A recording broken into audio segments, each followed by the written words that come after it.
એકવાર એક ગધેડા અને વાઘ વચ્ચે ચર્ચા શરૂ થઈ. ગધેડાએ કહ્યું, ઘાસનો રંગ ભૂરો હોય.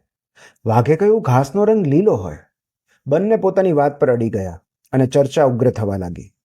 કોણ સાચું છે એ નક્કી કરવા તેઓ સિંહ પાસે ગયા.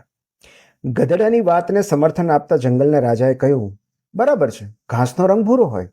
એટલું જ નહીં, ઘાસને લીલું કહેવા બદલ વાઘને સજા કરવામાં આવી કે 1 અઠવાડિયા સુધી તેણે મૌન રહેવું પડશે. પોતાની જીત પર રાજી થઈને ગધેડો ત્યાંથી નીકળી ગયો. પછી વાઘે પૂછ્યું કે ઘાસનો રંગ તો લીલો હોય, તો પછી તમે મને સજા કેમ કરી?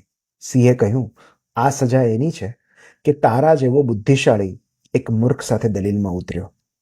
બોધ એટલો જ છે કે સાચા હોવાની સાબિતીઓ આપવામાં ક્યારેક દલીલમાં ઉતરવાની સજા ભોગવવી પડે છે. આપણે ગમે તેટલા સાચા હોઈએ, કેટલીક લડાઈઓ જીતવી નિરર્થક હોય છે. જેમને અજ્ઞાનતામાં જ અજવાળું દેખાતું હોય, એમની પાસે જ્ઞાનની વાતો કરવી મૂર્ખામી છે. જેઓ પોતાની અજ્ઞાનતાને વફાદાર હોય, એમની સામે જ્ઞાનનું પ્રદર્શન ક્યારેય ન કરવું.